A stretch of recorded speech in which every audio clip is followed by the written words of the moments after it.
for another beautiful day in North Idaho. Thank you for the opportunity to gather here this evening. We ask for the wisdom and the strength to make the decisions ahead of us in our own lives, and the guidance to walk your path. In the name of your Son, we pray. Amen.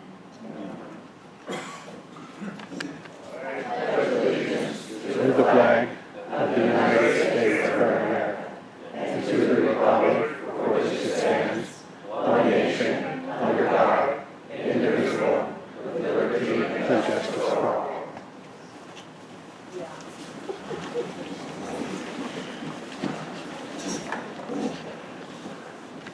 I do want to welcome everybody here tonight.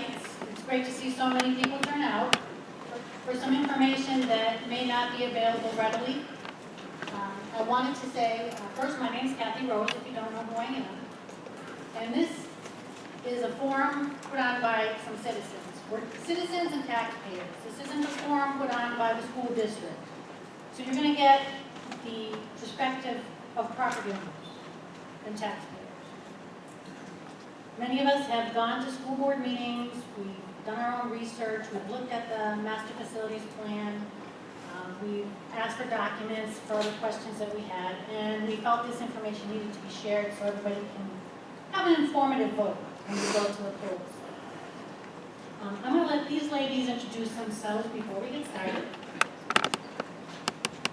I'm Edith Mary. I go to school board meetings, but not as often as Kathy, so she's the true expert in this. But we have studied the issues and are ready to answer the questions once our PowerPoint presentations. Good evening. I'm Sharon Banning, and I go to all the school district meetings also, so I'm witness to the goings-on that aren't reported quite as they happen. So we're here to get information to people that they wouldn't otherwise get.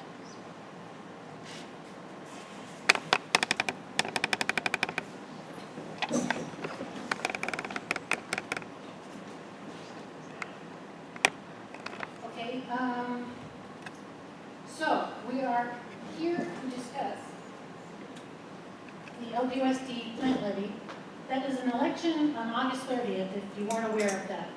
We have the summertime election, and it's available to the school district if they want to run a levy, and that's what they're doing this year.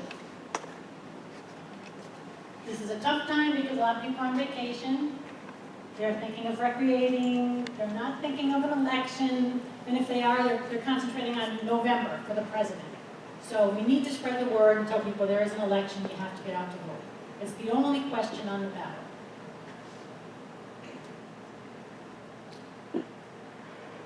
So there are many parts of this levy, but we're going to concentrate on just these four aspects tonight because we don't want to overwhelm you, and we want you to go away with some information that you can retain. We're going to talk about the levy amount, the facilities plan itself, the funding mechanism, a little historical perspective, and then what we're doing looking ahead. This is going to be a $55 million levy. It's actually more than all of the school districts combined in the state of Idaho. That's one school district versus 114 other school districts combined.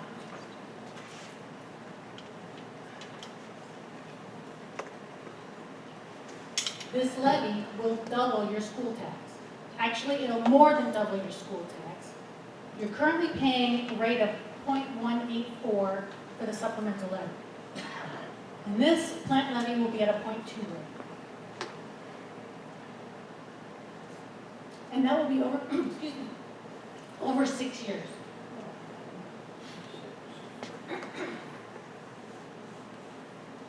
Also, compared to the last plant levy, which was in 2008, this is a 700% increase when you compare construction cost to construction cost.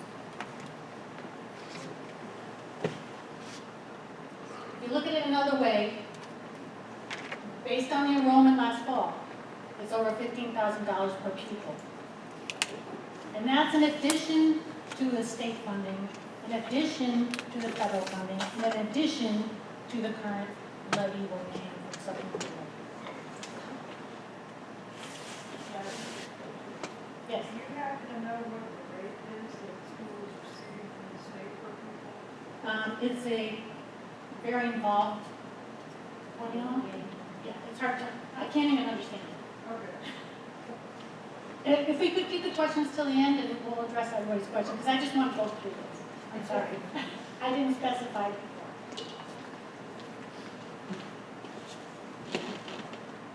Now, talking about per pupil, I want you to keep in mind that the projections for enrollment are actually in a downward trend. This is based on 3 different models from Teeter Consulting, and they all say it's in a downward trend.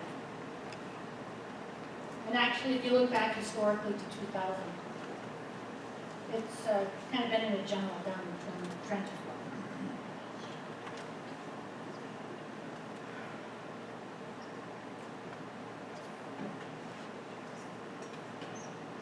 All right, so we'll talk about the master facilities plan itself.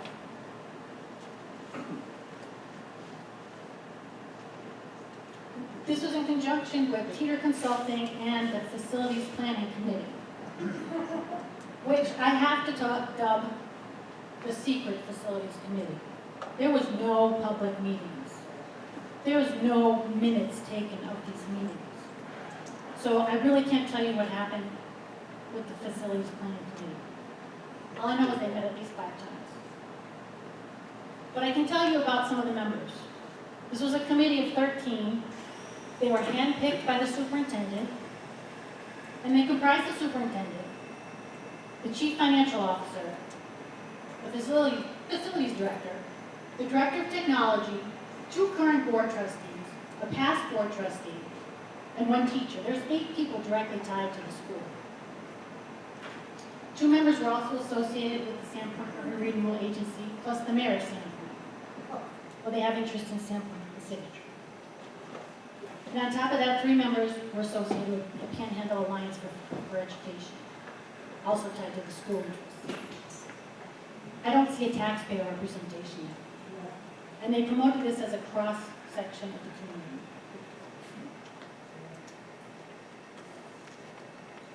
So we'll look at the projects. This Sandpoint Middle School was top priority. And the concept is to move that into the corner of the campus and have 1 entrance off Pine Street for parent drop-off, and then there will be 1 central entrance for the buses between the high school and the middle school itself.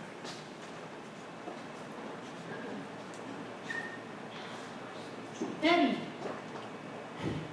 That You want- silly train. that's okay. We're just getting to this part. Do you want to talk about the middle school at all?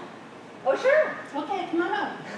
She's read the facilities plan in detail, and she's found a lot of things that we didn't really. Because I don't have a life, so I have time to read that 135 pages. You want the microphone? I think I talked loud enough. Can everyone hear me? No. Okay. So, I don't, have We you? just hit the project, so I'm starting with the middle school, that's top priority. Okay. There's things about the middle school you want to. Yeah. The middle school, I don't know if you've said, obviously the levy is $55 million. The middle school is $29 million of that, which I'm still puzzled by that, but it's been difficult to get some answers. So anyway, the school district hired a consulting firm out of Hayden. You told them that? Last year. And they did a master plan report, and it was based on 3 criteria. One was the enrollment, one was capacity, one was capacity, one was functionality, and then they went on structural. So looking just at the middle school, the capacity right now is 78% at the middle school, so they don't need a bigger school. The projected enrollment is to go down in the next 7 to 8 years. So they're not looking at, the kids are packed in there, that's not a problem. In terms of functional adequacy, they had a rating of good, fair, poor, and unsatisfactory. And the functional adequacy was basically were the teachers able to teach how and what they wanted to teach with the layout of the school as it was? The middle school rated fair, which is second from the top. So I didn't see that there was a huge problem with the functionality. In terms of the physical condition, which is what I really was looking for, some substance on why we need to tear this school down. The most substantial thing that I could find out was that there's water in the mechanical tunnels. I don't know why. It could be as simple as there's a pipe leaking. It could be that they don't have sufficient French drains around the school. Haven't been able to get an answer of why there's water. Another thing that they listed on problems with the physical condition of the school was that there's single pane windows. I have single pane windows in my house. I'm not going to tear it down. I'm funny, aren't I? And I don't even have to try. Another thing they listed, and this is straight out of this report. So it's not, I'm not editorializing, I'm not. The doors and windows are in bad shape. We met with the head of maintenance today, and he was talking about the doorknobs in the school and how they get beat in the school. He said, you wouldn't believe what middle school kids can do to a doorknob. So my guess would be, in a school, you have to constantly be maintaining walls and doors. It's just the nature of the beast. Whether it's an old building or a new building, you're going to need to maintain it. But the doors and walls are in bad shape. The lockers are in bad shape. There's poor ventilation, which I found kind of ironic because they've got these single pane windows, so you would think they'd be getting plenty of fresh air. But there's poor ventilation. After talking to the head of maintenance today, I am just about convinced that the middle school does need a new heating system. However, I haven't seen a bid for what it would cost to just put a new heating system in it. You can't have an old building. I've replaced the furnace in my house. I would imagine everyone here who has a house that's older than 10 years has had to replace the furnace. Let's at least get a bid on a new heating system. That definitely needs replacement. So I just, my thought, and after doing all this reading, is that I kept begging the people from the school district to, Steve Youngdahl calls me his lovable little loose cannon.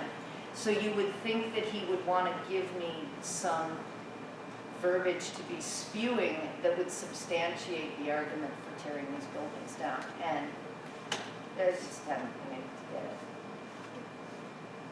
Do you think they could replace the doorknobs and the windows and the heater for less than $27 million? Yes. Now, obviously, I can say yes with a lot of confidence. However, there is that fine line. We all know what happened with the courthouse. Do you put too much money into a building that isn't worth putting the money into it? But without seeing bids on how much that would cost, how can you make that judgment? They can't. You can't. They were professionals on that committee. Get a bid. Right. Yes. My other question regarding this new middle school, how many people will lose their house to eminent domain to build this school? Oh, they won't, because the school owns the property all the way over to Pine Street. The That's school already district, the school? It's a softball field. it's, you know Pine Street? Yeah. Okay, there's that softball field that's across from those white apartments. That's, the school owns all that property, all the way from the high school over to Pine Street. So there won't be any, they already own the property. How old is the existing middle school? I believe it was built around 55. Yeah. With all due respect, I think what Chris is referring to is that if you increase the levy and it is reflected by an increase in taxes upon the homeowner that they may or may not involuntarily pay for whatever improvement it is, whether or not you own the property, essentially that's eminent domain because you're taking their money involuntarily. You mean by raising somebody's taxes? By raising somebody's And taxes. they can't afford to This stay in is their a house? long escaped philosophy, is that Okay. when you tax people involuntarily and they have no choice, that is essentially eminent domain because you are taking value from them. And, Well- and they have no recourse. And I think that's probably what he's referring Is to. that I what don't you're care whether you referring own the existing property or not. In terms of the eminent domain, Yeah, no, if they're gonna build a school and it's in the middle of the neighborhood, they get people out of their homes and go to the homes like they used to. no, they're not gonna need to doze any Remember homes. Kilo versus New London? Pardon me? Do you remember the case Kilo versus New London? No, I do not. That was the Supreme Court case where New London, Connecticut took some homes in the neighborhood when there was harvest. Well, that's not gonna happen here. The property is owned by the school district, so, you know, if people do end up losing their homes because they can't afford their taxes, that, in my mind, that's a whole different thing, but it's a matter of semantics. But no, they're not gonna have to bulldoze any houses. The issue of not being able to keep your house to the property tax is something that pertains very strongly to me. Sure, Okay. sure.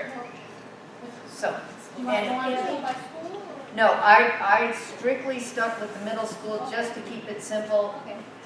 Yes, Where are the students during the rebuild? well, the students will stay in the existing middle school Okay, while they build this one. okay, so. And so then after this one is finished, which is supposedly supposed to be done by the end of next year, which is just completely befuddling to me how they're gonna pull that off. But then the kids from the middle school will, the existing middle school in 18 will move into that one. Then the kids from Washington will move into the existing middle school while they do Washington, or it might be They haven't Northside. decided. Northside will move into the existing middle school. But that's how the shuffle will run. My biggest concern about this is we might need new schools. Eventually, we're gonna need new buildings. Buildings don't last forever. However, if we can put some money, a reasonable amount of money, into these schools and nurse them along for another 20 years, you know, Yeah. Steve Youngdahl told me that they wanted to do this 6 or 7 years ago, but they knew that the people in this district were hurting financially. But now, but he told me now they're doing so much better. And I said, Steve, who are you talking to? Yeah, did you ask him what he was smoking? Well, I won't tell you exactly what I told him, but basically I said, who are you talking to? So, yes, we do have a lot more people who own homes in this district who have money, they're second homeowners, but let's not count on that. We've lost a big employer in Coldwater Creek. Enrollment is gonna go down. I'm all for tearing this school down if that's what needs to happen, but this is happening too quickly. There's too many very, very basic questions that I can't get the answer to. Just answer me. Yeah. If we just do some basic math and numbers that we know, last I heard, the population of Ponderay County was 46,000 people. $55 million is about $1,200 per head for every man, woman, and infant in the county. And how many of those are homeowners? So that's where the burden really goes. It doesn't go all over the county, though, Right. And renters are hit by that. 'cause Sure, their yeah. landlord raises their rent. Yeah, and it won't just be property owners. I used to be a landlord, and whenever my property taxes went up, the rents went up. I mean, that's just how it works. Michael Rosedale, I believe. Oh, he's at 41,000, It's not 41,000. 45,000. Close enough. So it's a higher percentage, Yeah. higher zone. Yeah. This number of almost $28 million is the figure they have now. How much do they have into a contingency when they run over budget? Well, that's a really interesting, that's my second big concern, because I'm a big money person. they have a report, and you can find all this information on the school board site. It's really easy to find, but they have done a report they have a report on there from Piper Jaffray, who is the company that is helping them orchestrate the finances of this.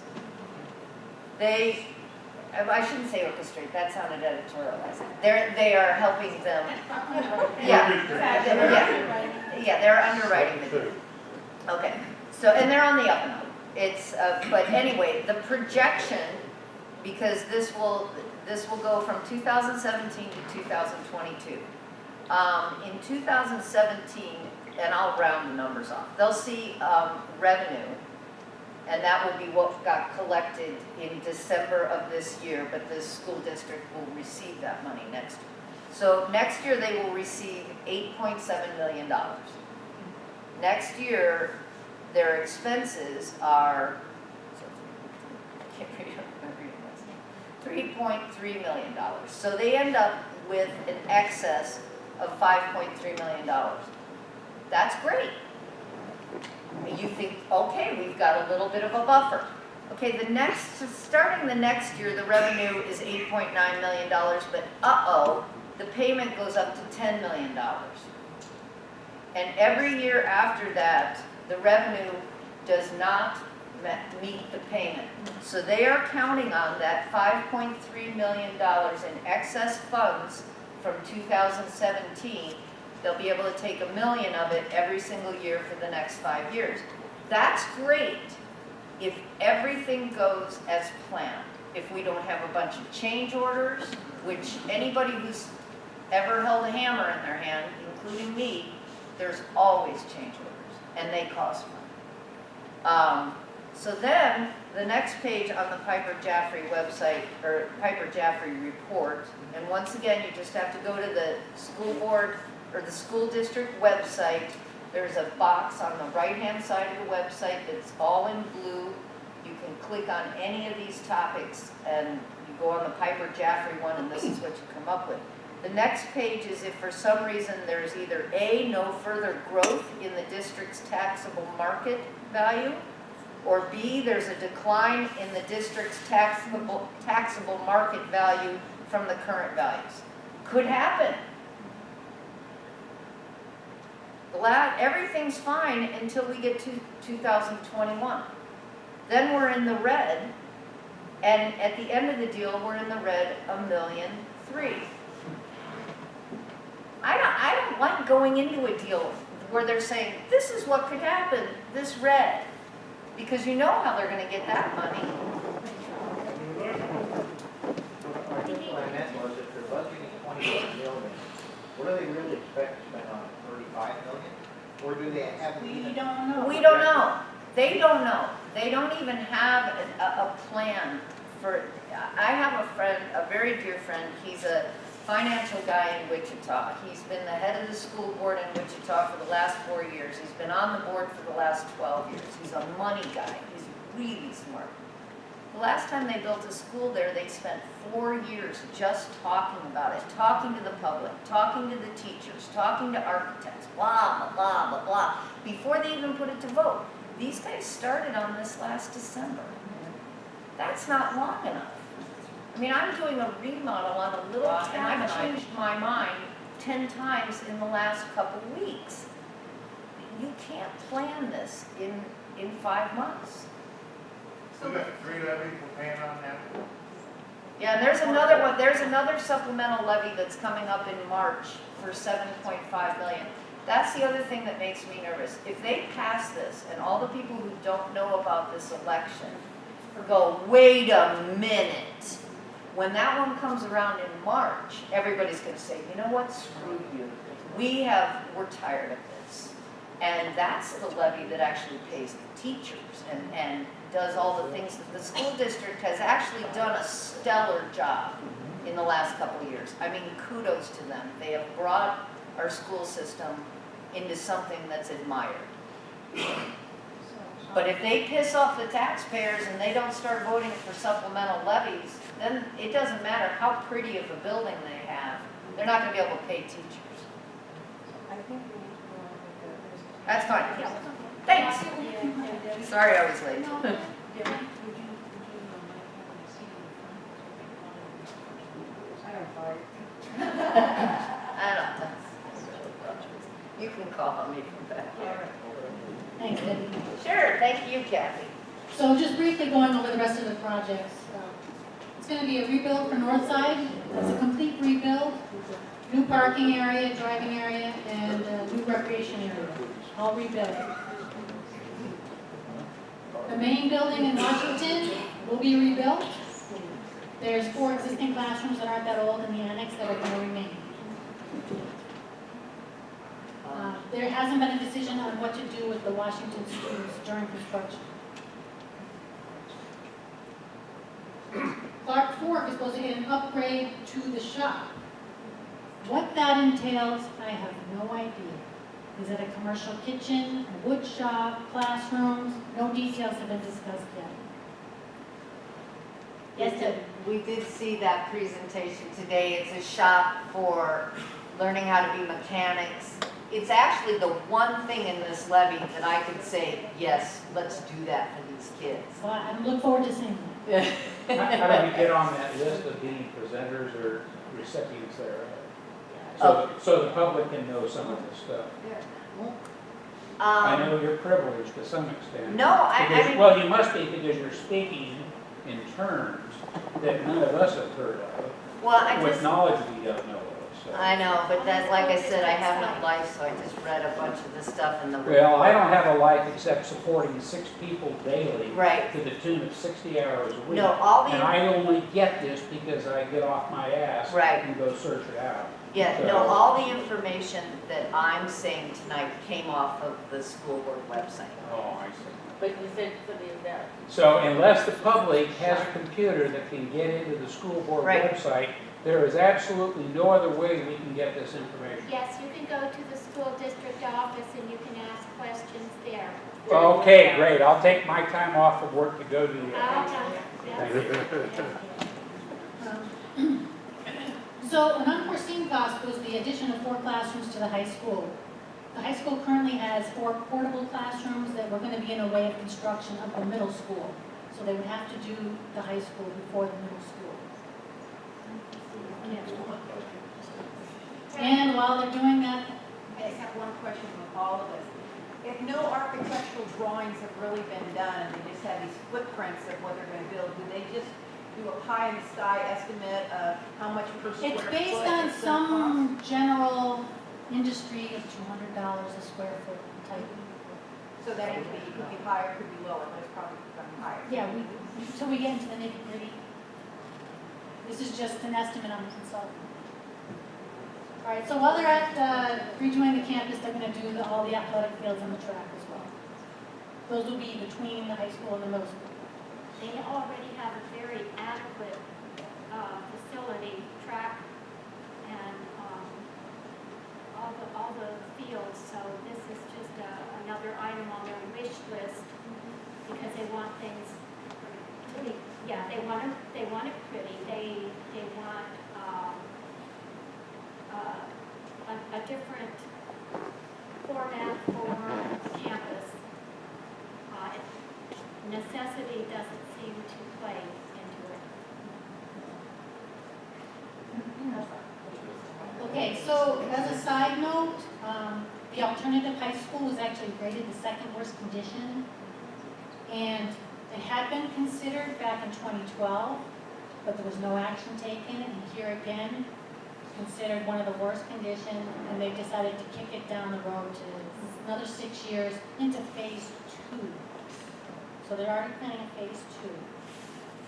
There's a gentleman who just left, and I sure wished he would have stayed, but he was the chairman of this committee. And he stated during his presentation that the reason this was on the list is because it was so dangerous, they feared lawsuits for if a kid or teacher had an accident, the building was that unsafe. But it got kicked down the road. It is over capacity, and they use 6 portable classrooms right now. But wait, there's more.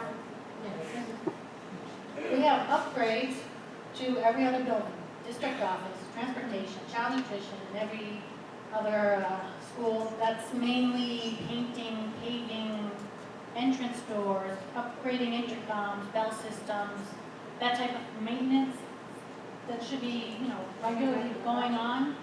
So that's another $3 million estimate there. Just a special note that the child nutrition department is getting a new restroom for $45,000. For 2 people. Yes. They're currently using a porta potty, but they're housed, I believe they're housed in the transportation building. So it's just an interesting little tidbit there. So every building gets a piece of this levy. So just a quick summary of that. There's no options given here, no structural analysis was done. Middle school, no options for upgrades. North side, no options for upgrades. Washington, no options for upgrades. No decision about housing the students during construction. Clark Fork, we know they're starting to get a plan on what's being upgraded. There's no plan to hire a new teacher for the shop. As a matter of fact, the superintendent was asked about adding a new teacher when they get the new shop, and his response was, that's a possibility.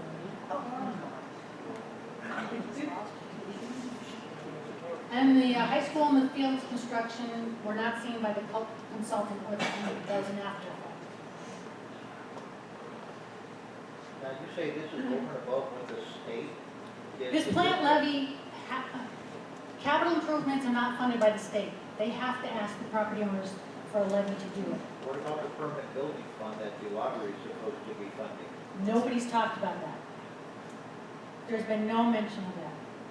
Well, that's what it's for. Probably went into the general fund for the state. And within the general And their fund. bookkeepers. That's reserved for Boise. So much COVID. Yeah, they still need new carpet in the state office. Okay, so I'm going to try to explain the funding mechanism because this is a new thing. Traditionally, a school district has 2 choices for funding. They can go for a bond, which is a 2/3 approval, and the funds become available immediately, they can start their projects. Or they can go for the plant levy, getting as little as 55% approval, and funds are collected over time, so it's more pay-as-you-go kind of project.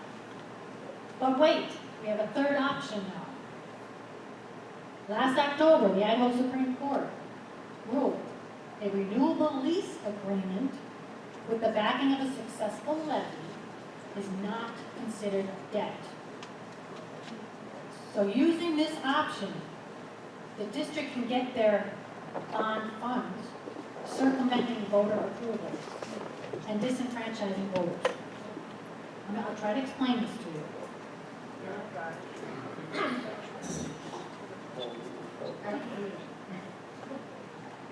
I apologize for the slide. This was provided by an attorney. Trying to do a little flow chart here. Okay, so here we have the school district. A ground lease is created for the projects. That's just the footprint of the building. There's going to be an intermediary, could be a bank, could be a nonprofit. A trustee and a trust is also set up. And then they find certificate holders, which are really bond holders. So the bondholders will supply the funds, the school district will go through this to pay their lease. Who are they paying the lease money to? They already own the ground. We already bought the ground. That's a good question. So let me put this another way. A lease agreement is created through an intermediary, an underwriter. Then the bondholders provide funds to LPOSD. A trust is created to hold the funds so they don't spend them on anything else. And then the payments go through the intermediary to the bondholders. Do you understand that? And what's the intermediary's commission for handling all I have that? no idea.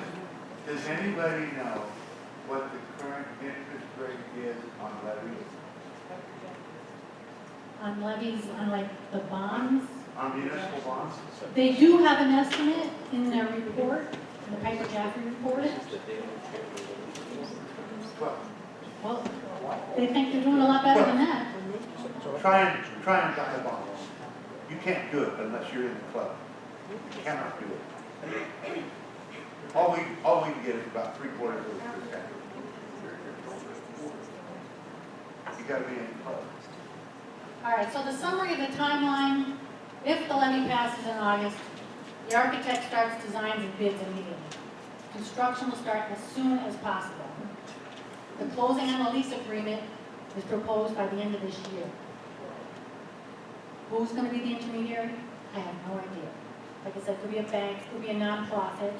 If they don't have a nonprofit, they say they can create a nonprofit to do it. Right? The first project will be completed by the end of next year. And that's when lease payments begin. All the projects are expected to be done in 2 years. The lease agreement is renewed yearly by the board. Does that prompt a question? What happens? Yes, we have to vacate the building if they decide not to renew it. And Or if we don't get the funding, the amount that property tax. if we're not able to pay the lease, Yes. yes, it's a lease agreement. We're giving them our property and leasing it back. And if we don't make the payment, that particular building is closed at the end of that school year. And then they can find somebody to occupy that building. How is it legal for the school district to pledge property that I and every other taxpayer owns? Barely. They're gonna have no legal standing to do that. They're going by that court rule. Yes. Could the intermediary in fact be the Panhandle Alliance for Education? They are a nonprofit for the school. And would that be a plus for them? I would assume so, but I have no idea what the details are in this Did agreement. you say there was some from the Panhandle Alliance for Education? On the, yes, there was wonderful.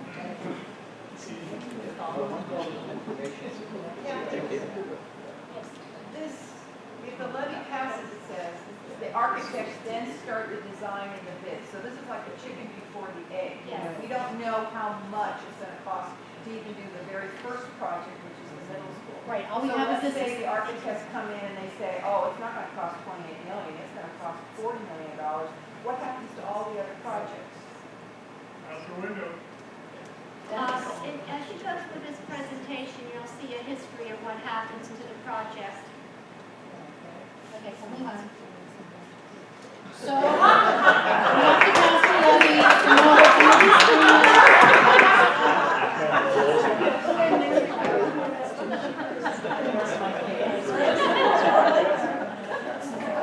So just a quick historical perspective.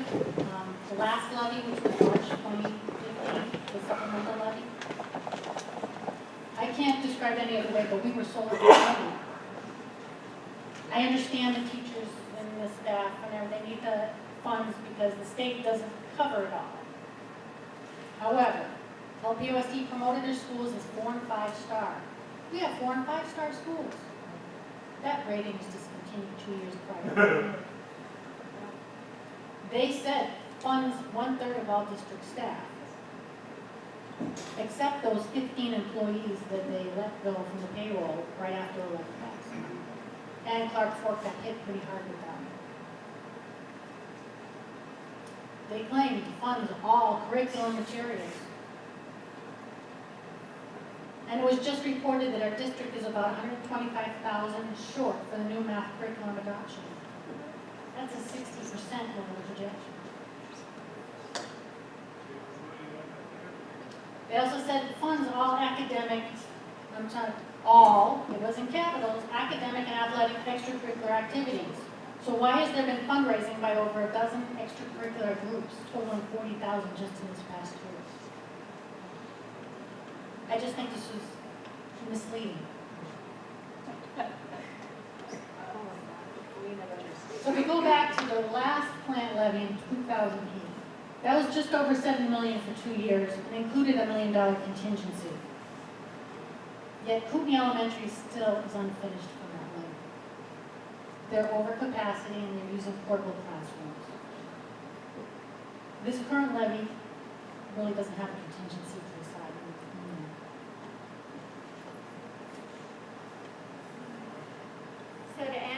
question.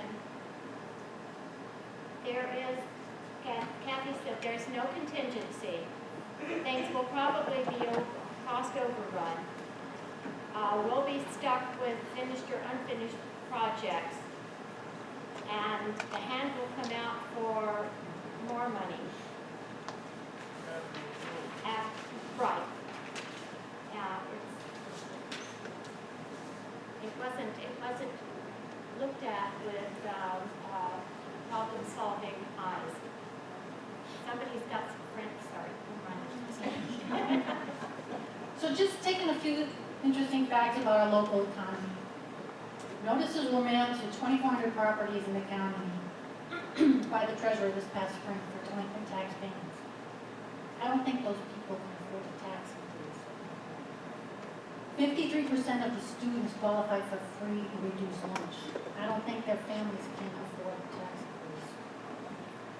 And Bonner County has one of the highest unemployment rates in the state at 6.2%. Tracy, would you like to make a comment on some experiences you've had? Come on, Tracy. We had to speak as well when I started working out. She just wanted me to share. I work at the hospital, and I work in billing. And I see people coming in, unhappy, number one, that they have medical bills to pay, which I totally understand. But I see daily people coming in that are on fixed incomes, Social Security. I see information coming in that they own their homes and they are not paying mortgages, but they don't have the money for an increased levy. They are worried about buying prescriptions. These elderly people who have spent their lives, working to own their homes can possibly lose them. If they're not going to pay the property taxes, they're going to be one of these delinquent payers, and they're going to lose their homes. All for a levy that we don't really know what it's for, or how it's going to be funded, or how it's going to work, or if they're going to finish the projects. And when you ask these questions, you're not welcomed easily. If you ask it of the school board or of the school superintendent, they don't want you to know. As a matter of fact, the school, which you may bring this up, the school district sent out with a private donation these nice, slick little trifolds to about 5,000 names, I guess, because we got one, as did my 18-year-old son. But they only sent it out to some people in this county. Parents of students. Parents of students and school teachers. Yeah, all employees. All employees. They don't want you to know what they're doing. Pardon me? Is that confirmed? We know what they said, and we know people did, yes. We know some people did and some people didn't. They also held meetings at the schools, and not every employee was allowed to be there. Her husband, who drives buses, was not allowed to be in the meeting. So he wasn't allowed to know what was said. So they are purposely targeting the people they want to come out and vote, which is the whole purpose of this forum, is there is another side to what they say.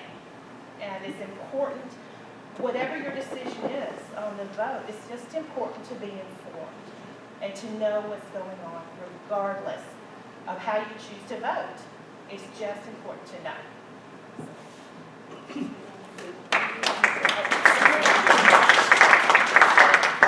So what's the last bullet? Okay, yeah, there's not much left, and then we'll get to questions. Okay. Yes, just as a side note, we had a trustee resign in early June from the school board, and it was because he couldn't find a job locally. He had to go out of state to find employment. That's not a good sign. And then within 3 weeks, we had a second trustee resign, and now we have another one who's kind of giving her impression that she's moving out of county as well. So we had a board who unanimously voted for this, and now they're kind of like leaving for one reason or another. All right, I know this is a busy slide, but this is an estimate for your actual tax payment. And the one in the red box is the one that the school district likes to use. It's kind of a best scenario. If you have a property assessed at $200,000 with your homeowner's exemption, this levy will cost you an extra $200 a year. But if you don't have a homeowner's exemption, in other words, if you have rental property, you have undeveloped property, you own a business, you're going to get twice as much. Because you're going to have $400 instead of $200. And most of those will pass it on. The businesses are going to pass it on to you, and the landlords are going to pass it on to their renters. Second homeowners. Second homeowners, snowbirds, and some of those people can't even vote on this. So they're being taxed without representation. Okay, but wait, there's more. Because like Debbie said, that supplemental levy will be back in March. Okay, and this time, they will have the option to make it a permanent levy if they choose to. Okay, because it has been passed for 7 years, I believe. Okay, so hopefully you're saying at this point, what can I do?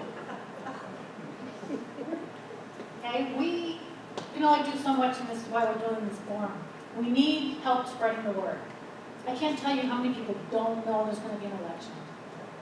You know, like I said, it's summertime, they're vacationing, they're not thinking about it. It was planned this way, so that there would be little attention paid to it. We have lawn signs, if you want to help to put one out. I would say if you're going to put one out, keep an eye on it. Yep. It may disappear. The school has never had any pushback, and you know, they don't like it. But you know, you need to know both sides, not just their side. You can write letters to the editor. Like I said, you can talk to anyone. Talk to your friends, your family. Talk to the person standing in front of you at the bank or at the gas station. Hey, you know there's an election. You know, that's all. And we're taking funds because we're doing this all with private donations. We have a can here tonight.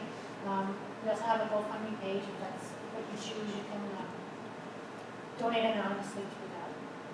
But make sure you register to vote. Request an absentee ballot if you need to. Early voting starts at the election date. That's another option. Or just go out to the polls on August 30th. And actually, you can register that day if you choose to do that. Okay? Not voting tells the school district just to take your money. So you've got to make a choice and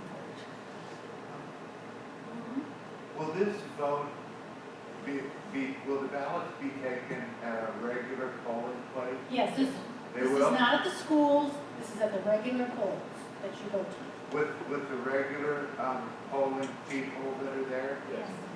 Yes, the poll workers are hired. Okay. Thanks to Mike Rosedale right here. Thanks to my brother. Change that to be better. I just requested my absentee ballot the other day. I had to call because when you go online, the absentee ballot you have online is only for the primary election and general election. And I think the deadline is 29th or is it the 30th or something for getting it by mail? The first absentee ballots go out tomorrow. They have, all the absentee ballots have to be mailed in. The ones that, the overseas voters, the military, those have to go out tomorrow. If you send a request in for an absentee ballot after that, we'll turn around and send it out to you. You will, okay, Yeah. because I already said, I Yeah. requested on that. Right, with all the overseas and military, those go out tomorrow. Okay, so just the last note, it's not anti-education, anti-school, we're not child haters. This is just too much at one time, and it's being rushed through, and there's so many questions. It's just, we have 11 buildings in the district. We need a long-term plan, a 50-year plan to deal with the capital improvement as we progress. And that's all we're asking. This is too much, too rushed, too many questions. Well, that's not all that's wrong with it. For it to be secret in the first place, I was a sewer queen for 10 years out in Cove. We could not hold a secret meeting about anything except for employee problems or property negotiations. Yes, I know. These people let's reject their report then, reject what they do, and maybe each of us can take one aspect of something that they have in the school, in this levy, and research it ourselves, Yes, you can do that. and come up with the truth in it as a body ourselves. Letters to the editor. Yeah, whatever you can do. We need help. We actually have to sign up if you want to be kept up to date on what we're going to be doing in the future, because we'll need some volunteers along the way. Yes, Jen. Has there been any maintenance, a little at a time every year instead of waiting until? It seems like the only maintenance is when something breaks. How they manipulate the situation. Well, I mean, has anybody, have they done anything? Yes, yes. They have. They have, but the school board chair said recently that they have kicked the can down the road for about 10 years. Oh, really? Yes. They So- do things when there's, So they admitted that they have been slacking on maintenance, and that's why we have problems like sweeps are here or there. Where they have this disaster under the floor with leaking pipes. And things like that don't happen overnight, they develop. Angela? So, we haven't mentioned what they do with the money that they already have. I mean, after they passed the last levy, what's the first thing that they did? Gave themselves bonuses. Yes, they did get bonuses Okay, this summer. so the argument about, well, the schools are so, we are hurting for money, we'll have to fire teachers, these kids are gonna get a lousy education, you have to pass this levy, it's so important, and the first thing they do is give themselves bonuses. That just goes to show you right there, they're bullshit liars. And they're, the fiscal malfeasance that's going on in the school district, from the little information that I have, Right. is just outrageous. And they just got bonuses this summer as well. So the superintendent is making upwards of 147,000. And chief financial officer also got a bonus and a raise herself. What's the average pay in this county? Yeah. 40-something? Is it that high? No. 39? According to the last Democrat site that I looked at that named it, it was closer to 18,000 on the average. That's why there's so many kids on the free lunch. That's according to the Democrat website. I know. Well, no, Why couldn't we, as citizens, get together, throw some money in, because we're gonna have to pay no matter what. It's better to throw the money in now in the pot, hire a law firm, file for injunctive relief, and stop the levy from going on the ballot. Oh, Yeah. Then it's not too late. It's not too late, right up to the day before. You can file for injunctive relief the day before the levy goes. Because they have a secret meeting, the public wasn't involved. There's so many prongs to use to shut this levy down before it even happens. Mike, do you want to say anything more? Yeah, I don't know about that. I've not experienced that before. An injunction, you could do it pre or post. If they did something illegal, you could nullify the results. I mean, you could say that it was done illegally. I think So we you could could go sue after the to fact. a judge and nullify the arrangement, put the levy on the ballot. Let's talk to the Secretary of State on that one. That's it's a bigger fix than I'm surprised. Because what they've done is, they proposed this thing in secret. They have no hard figures. They're taking the property that the taxpayers own, they're putting it into an agreement with a trustee, where we could actually lose the property. We can't sue and win on that issue. That's done all the time. Well, yeah, I mean, you could always I'm not saying it's the right you could thing, always I'm just saying- rebroach it, if you had to. Well, this is why it's important to go to the school board meetings. We have sat there, sometimes there are two of us. Yeah, but see, these guys aren't gonna listen to anybody Well, I that understand, shows up they there. would listen if this many people showed up. And so Oh, they I ask see. them I think. That's why they have the police there, because if you start saying things that they don't like, they'll have you thrown out of the meeting.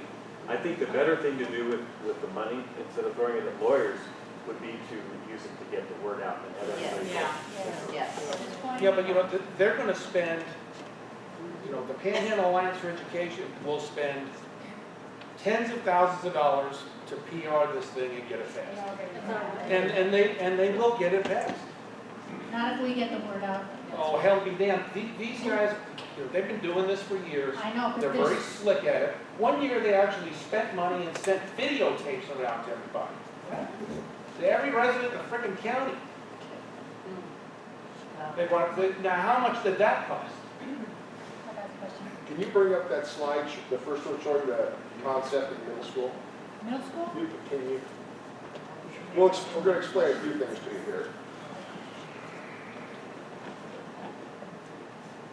There you go. Okay, now, down there where the red letters are, that's the present school.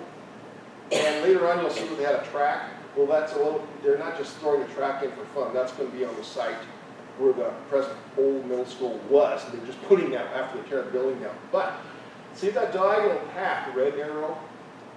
They're going to unload the kids off the school buses by the high school, and they're going to let them walk 100 yards on this sidewalk across that slough to get to school in North Idaho. That's their plan. So they're going to debus down by the high school and walk up. Meanwhile, my favorite subject, the actual parking lot to the middle school is going to empty onto Pine Street. So that'll increase the traffic for parents picking up and dropping off on Pine Street. And guess what? The city has already announced they want to build a roundabout, my favorite subject, on Pine and Division. So that's going to, you have to look at the overall web that this thing is sticking out there. You're going to also pay more money in the city to pay for that sticking roundabout. And if you live in the county at Baldy, that'll complete the city's rezoning of the county because you'll no longer get a modular home at Baldy. Because you can't get them around roundabouts. Yes, sir. Just a side thing. Kathy, I don't have a question, I just have a comment. My wife, we're relatively new here, my wife and I moved here in 2011.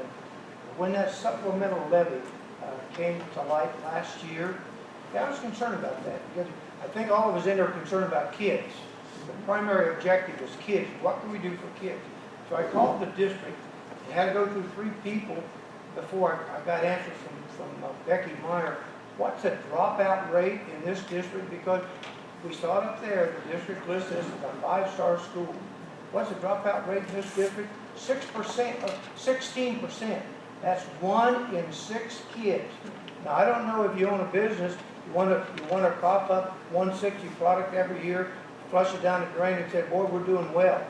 You're a rancher, you got cattle, you want to lose 16%, a sixth of them every year, and say, boy, I'm in business. I'm in business. You want to lose that stuff? Well, no. So anyhow, with that whole thing, when we're talking about quality schools, that has to factor in. I would take every nickel I got in my piggy bank to pay for schools, to pay for new schools if that's what it takes. But kids, you're teaching kids you can teach them in a tent. They don't need a brand new building. We don't live in a brand new house, and I think I taught our kids pretty well. And other folks teach your kids, you have to put them in a brand new facility to teach them? No, but you got to give them the stuff to do it. And then, as this gentleman said, the cross sticker for me in this whole Lake Ponderay School District was last fall when I saw the money that went to bonuses. I used to work in the school setting. I don't recall ever getting a bonus for doing my job. That was my job to do that stuff. Pat on the back saying, nice job, Bob. That was sufficient. So we have to pay to get folks to do their job. That's a travesty. But think about that. 1/6 of your kids, 24 kids in the classroom, you've just said it's okay to lose 4 of those kids. They'll not graduate. Because that's what this district has.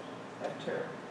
That is Let terrible. me just say too, I just graduated in June. I've still got 2 more in the district. So I am not anti-school or anti-any of that. I mean, it's going to benefit my children. What happens? But I don't want them to grow up thinking you just take and take and take. You learn to do with what you have. And you fix those things. And you don't just do things in secret. And you don't hide from people who are giving you their money. These people work for us. And they need to be held accountable.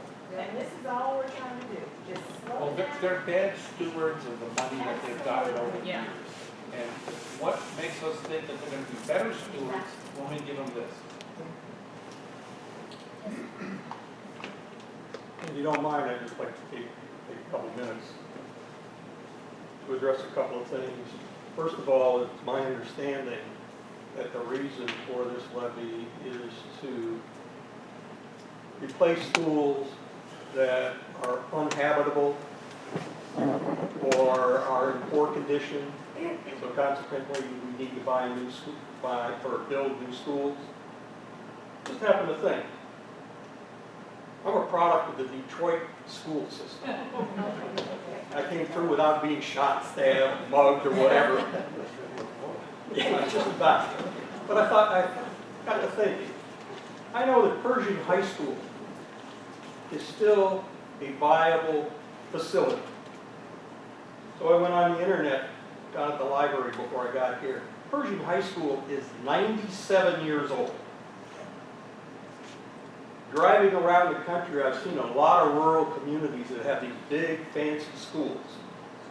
So the question becomes, is it the quality of the building that's the most important? Or is it the quality of the teaching in the classroom that's the most important? Somebody says you can teach in a tent. Absolutely. But we don't want our kids taught in a tent.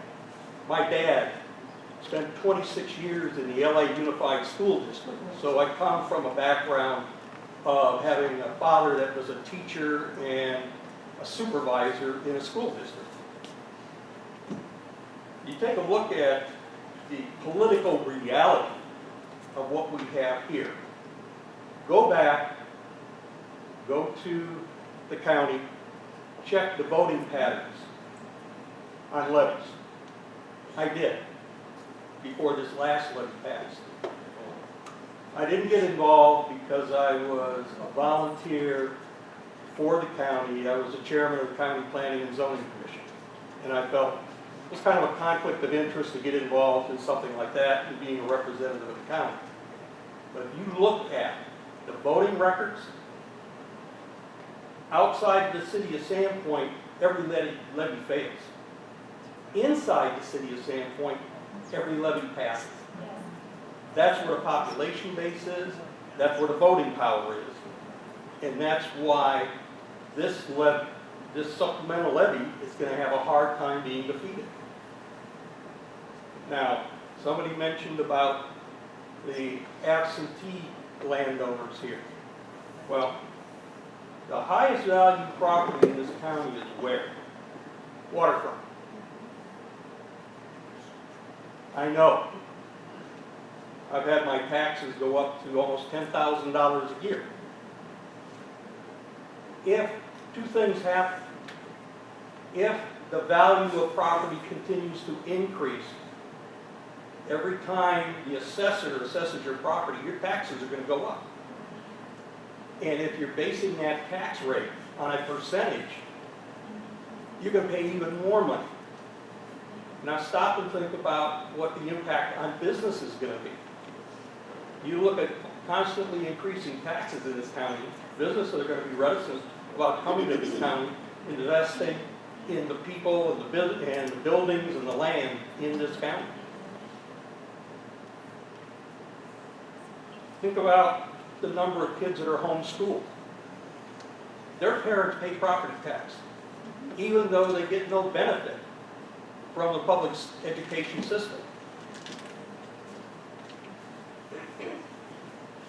The homeschool or the private school, those parents are in the same predicament. They have to pay the taxes, but yet they in turn have to pay the tuition for their kids. So they're getting a double whammy. And then finally, the high-end property owners who have absolutely no say. The area that I live in, probably 80% of the homes along the river are owned by summer residents. They're here in summer, they're gone. A lot of them live in Canada.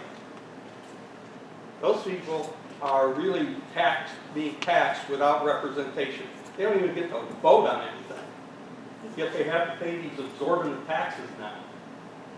Once those taxes get to a point that people cannot afford to own property on the river or on the lake,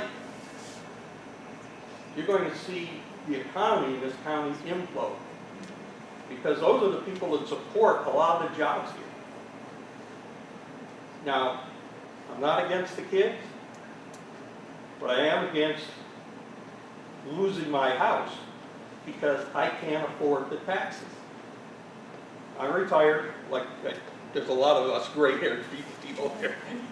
We're retired, we're living on fixed incomes, and if my taxes go up, based on what I can see on that chart, somewhere in the area of $1,400, $1,800 a year, guess what?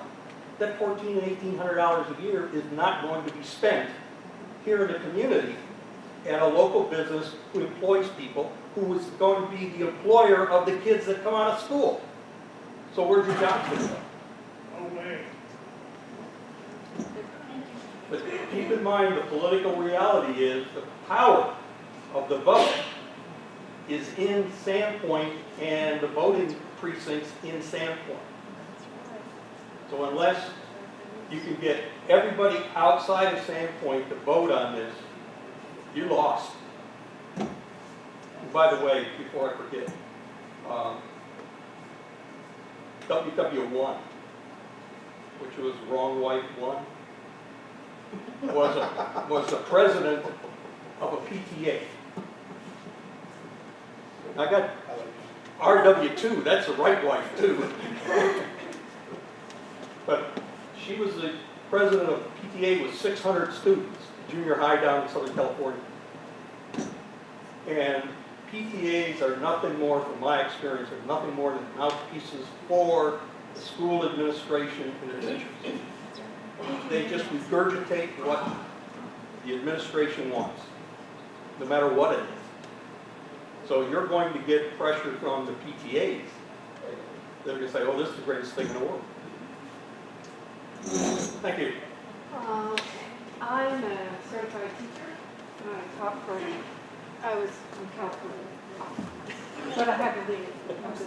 Okay, we don't have to do the side. So I was a teacher. I was elected to the school board in San Diego. And I just want to give you a little picture, like she gave the hospital picture. Please speak up. Okay, superintendents are hired and trained to pass levies. That is why they're sent to your school district. We train most of them in San Diego County, and I knew the trainers. So when the superintendent comes up here, that's his job. But we're not just fighting the Parent-Teacher Association. We're also, they're tied in with the realtors. If you don't have blue ribbons on your schools, you cannot sell property.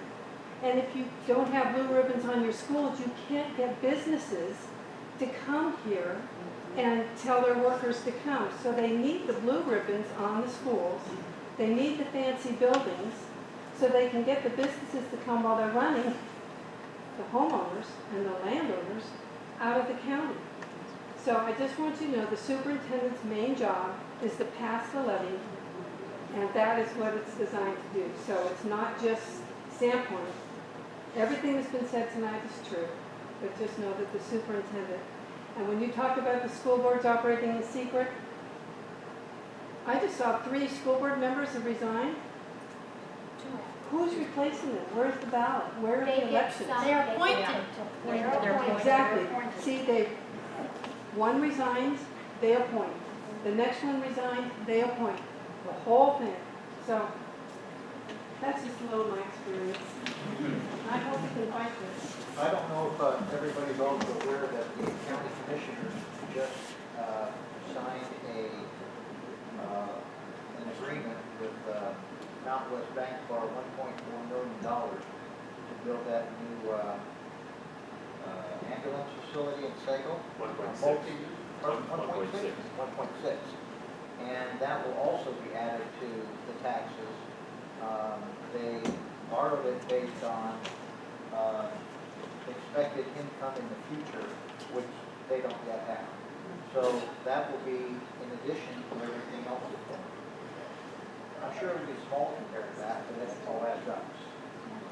And I will add to that, I'm a small business owner in Sandpoint, and I have a home in Sandpoint, and I go to every city council meeting. And so I have some more bad news to add. The city council just announced at the last meeting that they're going to exercise, and Mike, you would probably know the terminology, I cannot remember now, but they have a right to levy. The city of Sandpoint has a $39 million budget, and their budget has gone up 24%. And we have a city admin who makes a pretty penny, and I have a feeling she was trained in the same place the superintendent was. Every time I go to a meeting, there's a new way to squeeze money out of the Sandpoint citizens. So they're having a public meeting in August about this right to levy. The money they want is to pay for the volunteer fire department.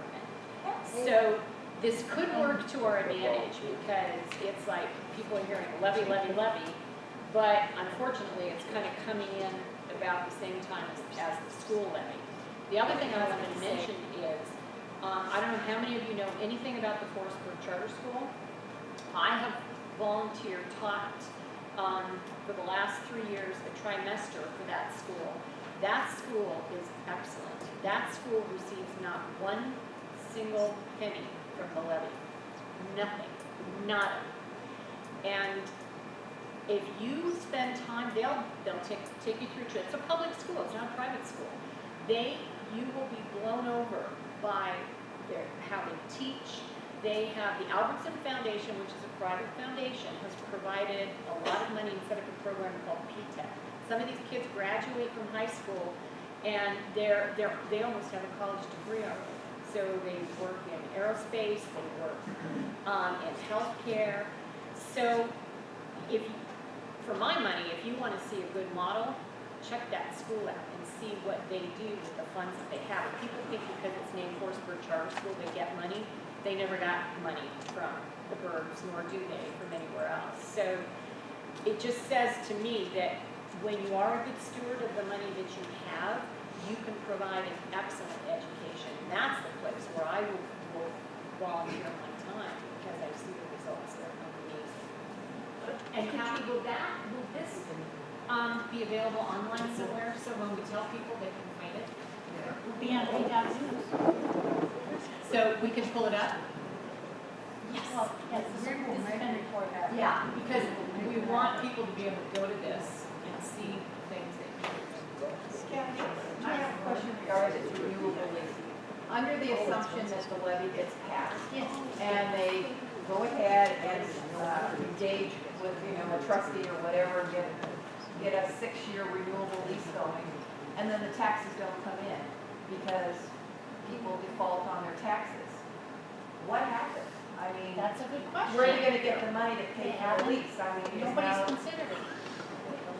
Yeah, the administration building and some other buildings are on the same thing. If you don't make the payments, you lose the building.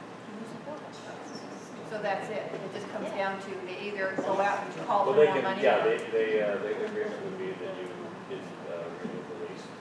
You're pledging the property. Right. You're pledging all the property. You have the right, at the end of the lease, you have the right to buy the property for $1. Right. But you don't get there if you don't pay the lease. This is a fairly legal lending opportunity. Benefit to nobody but the building units. They've already proven that it's not about fixing the school, because the number one school that should be fixed is the alternative high school, and if that's on phase 2, so that's not the issue. It's not the issue. It's about the money.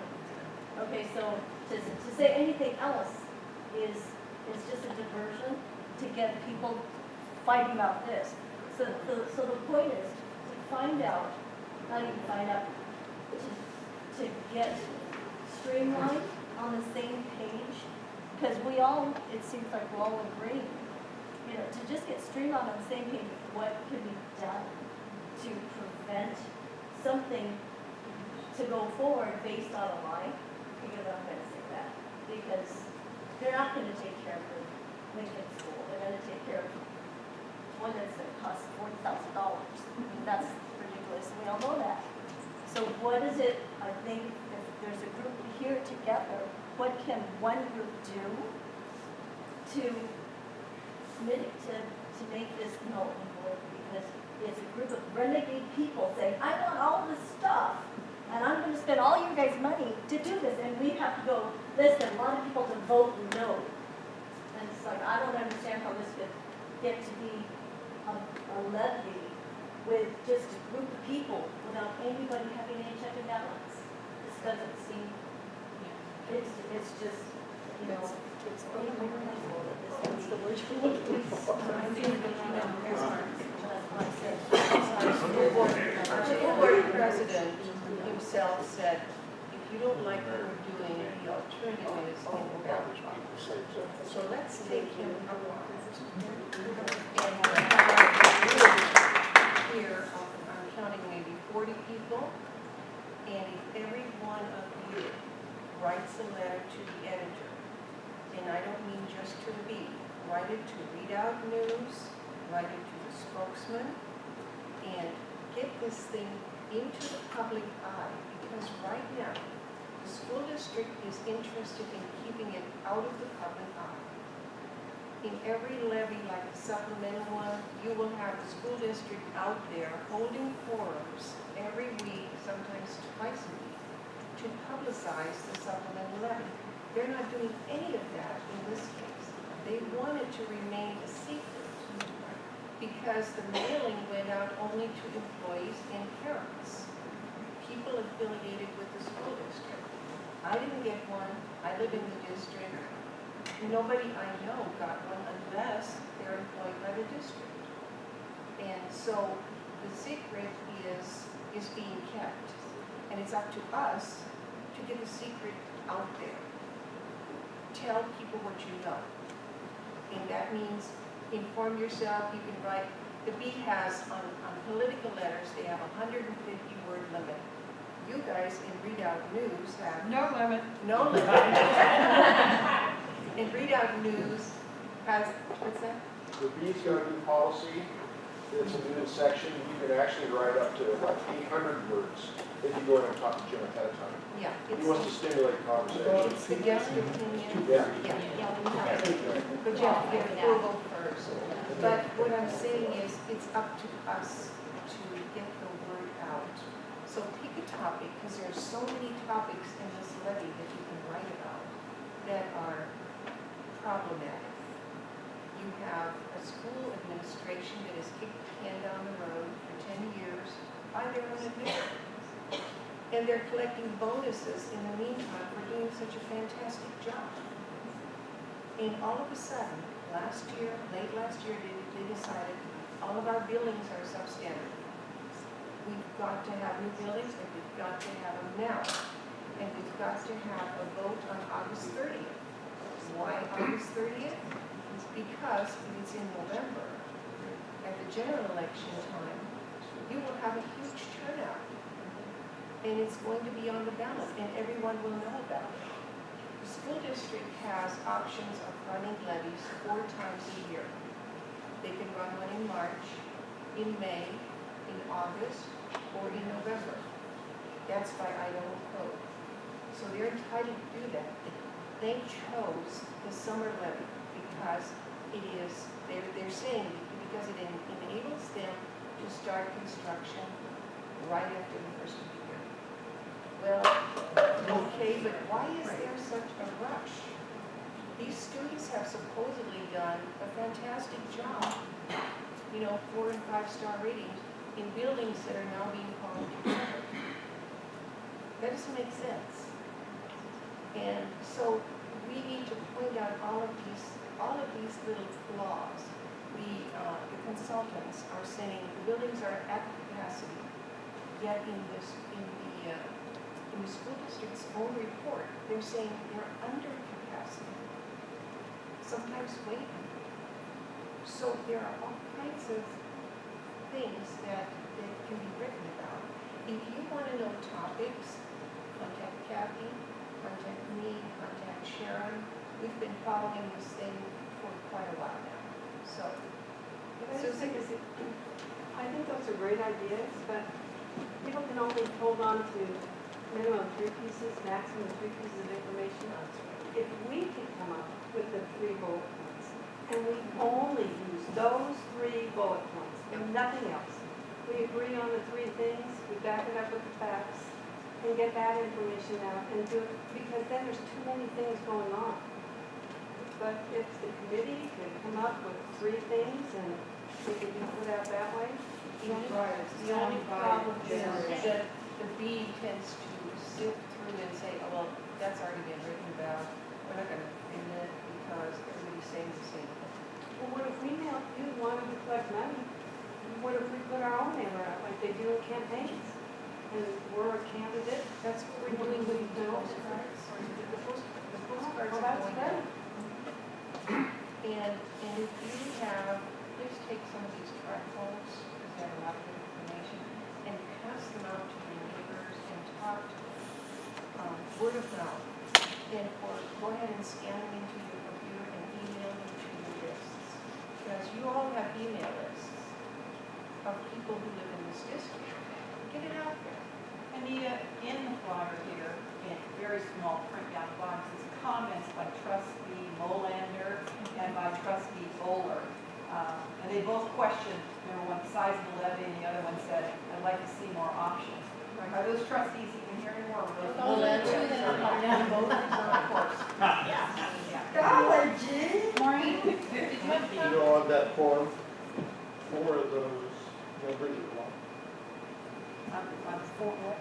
On their tax map, Oh. the current tax, bottom 4 of those.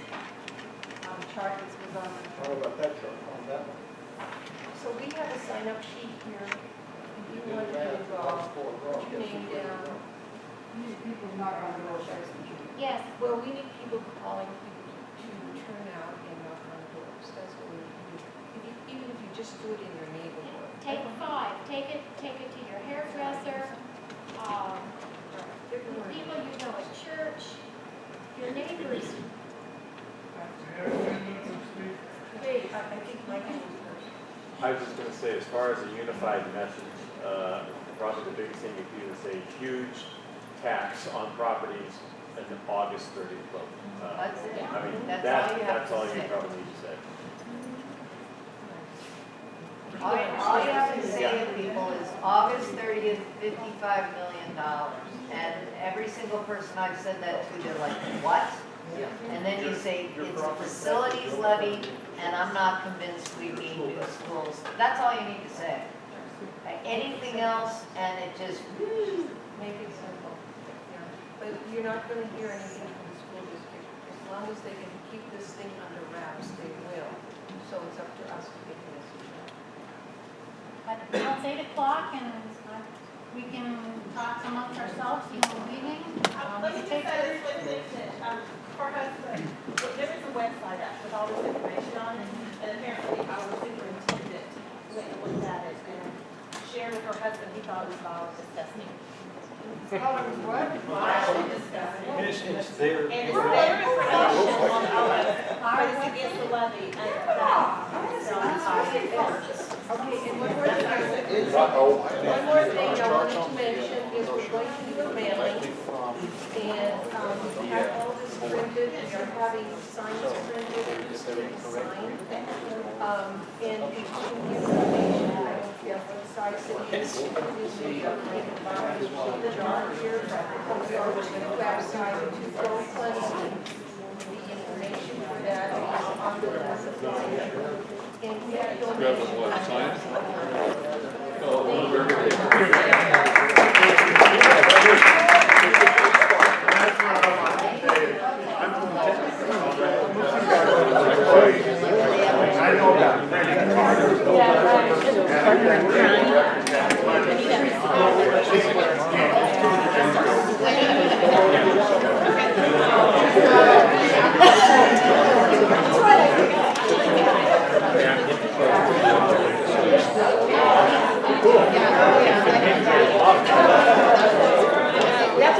Hello. Good, how are you doing?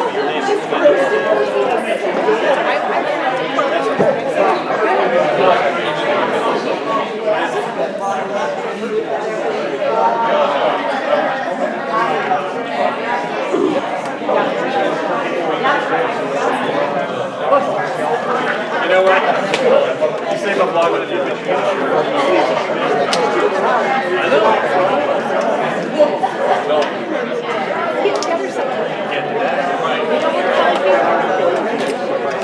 Well, it's still the process.